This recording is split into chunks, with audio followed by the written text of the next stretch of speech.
Part two of immigrants, which I don't like that word. I'm going to tell you this as well, right? My life has been saved many times from doctors, right, that are not English. Thank you. Thank you. Actually, thank you. My life, your life, many people's lives are being saved in my country by people that have come from other countries to work, to save lives, to join in, to take part, just in a safe environment, actually, where they can do that and they can do their job. I envy them. I'm not allowed to do my job because somebody has ruined music for me. Thank you. But some of these people, right, you want to look at England, you want to look at how many people are sat on their damn backsides, not wanting to join in, not wanting to take part, just wanting the cash out of it. Okay? Like this cost of living bollocks. I am sorry, right? My son was offered vouchers. I should have got vouchers in the holidays, £15 a week to feed him when I already get cash to feed him. I don't work because hackers and everyone else won't allow me to. But let me tell you, cost of living, we don't need extra money, thank you. We just need to be less selfish. So all those parents that want pretty this and pretty that and new bags and new shoes and smoking and this and that and pubbing and all that lot, if they put those wants and needs aside, we wouldn't need the extra vouchers from the people that run our country. Because we can quite frankly afford, actually, our rent is paid for us if we do not work. And we get cash to live on if we do not work. Enough cash to live on, actually, without these extra vouchers, by the way. But that aside, I'm going to do a separate video on that because it's starting to wind me up.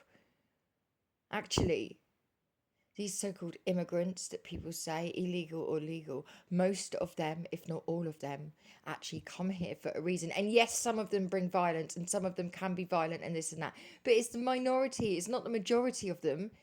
And they get judged by the minority that, by the way, these immigrants, so-called immigrants that can be violent and bring trouble to the countries that they travel to is because of the freaking, the hell that they have come from and that they have lived, actually. It's from narcissism piling down over years, poverty, violence that they have seen that is piled down and trickled down over years. And it's in them because it's what they know. And if more help was given to them to understand, okay, fine, you've come to our country. Would you like some counselling? Would you like... I cannot get over what just came through my door about this. Can your city cope with more immigrants? Yes, actually, yes, we could. Yes, we could. There are ways to deal with it. The same as there were ways to educate every child during COVID. There are ways to deal with anything and everything. Any problem has a damn solution. You just got to find a thinker to find it. Not someone that's going to put rubbish like that through my door.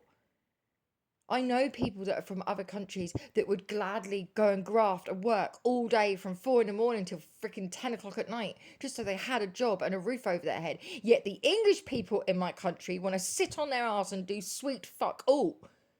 How about you put a letter through people's doors about the English people in England that won't do sod all to help the country and actually put a bit of thanks out to some of these people that come in from other countries that do want to work and do want to take part and don't just want to scrounge off the damn councils.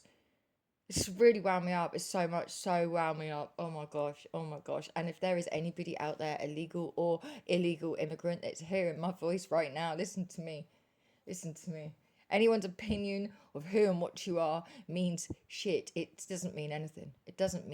You should have the right to live wherever you want to live, actually. If you are scared of the home that you are in, it's called human freaking rights. Thank you.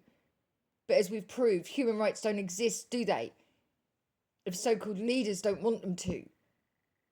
Human rights wasn't worth the paper it was damn well written on. It's all a load of bollocks. And this letter through my door today just freaking proves it. Here, let's just have one more look at this piece of crap. Look in red. Please read.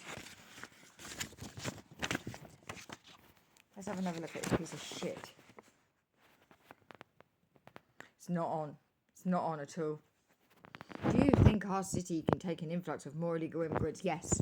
Yes, I do. I think anywhere in the world can if we all just, cared. If we all just cared, actually. and stop calling them, labeling them immigrants and this and that. Stop. Because actually we could cope, especially all those English people are sat on their arse claiming from the councils that are having extra help during cost of living and this and that and everything else. That's when they should have got their backsides out on the streets, cleaning the streets during COVID, helping then. Those people, there's nothing wrong with them. They just don't want to work, or they're having baby after baby after baby, so they don't have to work. When there's people come into this country and people who live like I do in this country that would love a job, would love to go to work, would honour that job and would class it as a damn honour just to have a fucking job. Thank you. Seriously, next time something like this comes through my door, I'm going to post it to Downing Street. I'm going to return this to Downing Street. Okay, now this didn't come from there, but that's where I'm going to send the next thing like this that comes through my door with a nice little letter attached to it. Thank you.